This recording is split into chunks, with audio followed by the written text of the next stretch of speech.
Welcome back to the channel Super Academico and Blue Eye Patch. Let us keep the reading of my book Cluters Meer Pop Beyond the Cloud.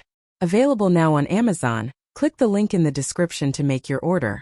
Today we will begin the reading of the Chapter 3. Don't forget to subscribe and like the video. Let's go. Chapter 3. We are all divergent to some point. The next week was kind of embarrassing. As winter advanced in our city, the days became greasier and rainier.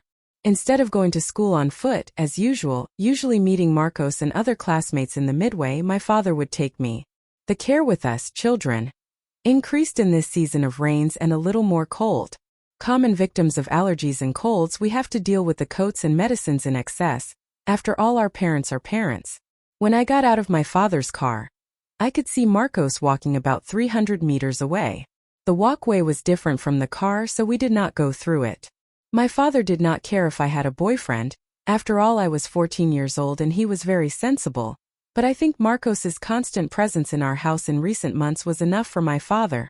Better not turn a ride on the way to school. Besides, since the incident on the math test, we were not meeting so often outside of school. At that time I did not notice, but I should have realized he was hiding something from me. I waved at him as he approached. He saw me and waved back. He was approaching.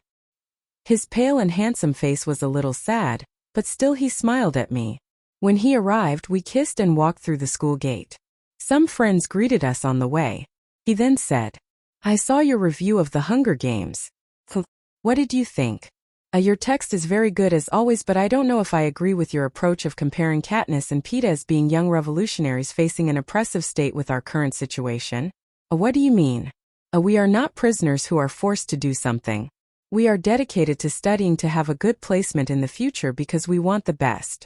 Marcos, it was an analogy, a metaphor. All movies can be interpreted as metaphors of something in reality. I know that.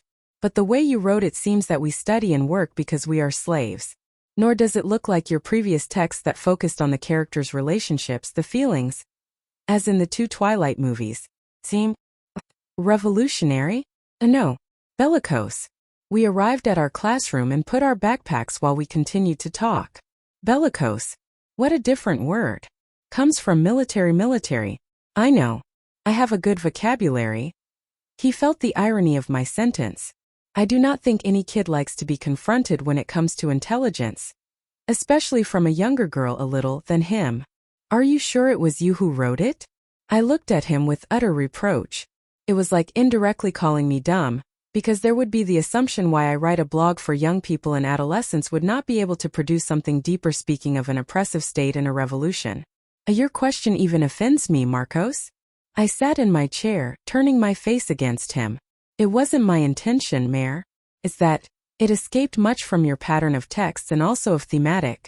Who knows, its access can even get to drop after that. So you make a mistake. The views are up almost 30%. And have more comments than I could handle the day before yesterday. Marcos thought for a moment. I was not looking at him, but I noticed his silence and I turned to see him again with that distant look. He looked the same blank as when we were at the movies. I got up, looked directly at him, and he seemed to be looking through me. I picked up my cell phone and started filming the way he was. I put my hand in front of his eyes and nothing. I stopped filming and touched his arm. His eyes came back to me again. Did you come back from where you were? What do you mean? You were absent again. Same as in the movies. How is it? It is true. But you were saying, that was seconds ago. You're kidding me. No, I don't. Look. I showed my recording to him. He watched with a questioning expression. It was obvious he could not remember anything. Marcos, I'm getting worried about this. Come on, Meire. It's no big deal. You should talk to your parents about it. By the way, how come I still don't know your parents? He looked a bit embarrassed. He handed my cell phone back and disengaged. I do not think it's time yet. You've been to my house several times. My parents know you. We studied together and went out together. When will be the time? At the engagement? What is it, girl? Are you messing things up? No, Marcos, I was being ironic. That attitude is at the very least strange. I told you. They travel a lot and are almost never home. Very convenient. I was annoyed at him now. The teacher came to the room to begin the biology class. This is not over, Marcos. Something strange is happening to you. His ironic tone irritated me even more. We'll talk later, okay? The class started. Note: I think I remember this conversation in a different way than it really was, because I think my way of speaking at the time was not as sure as it is now. But one thing I can guarantee: my concern for Marcos was legitimate. I hope you have enjoyed this reading.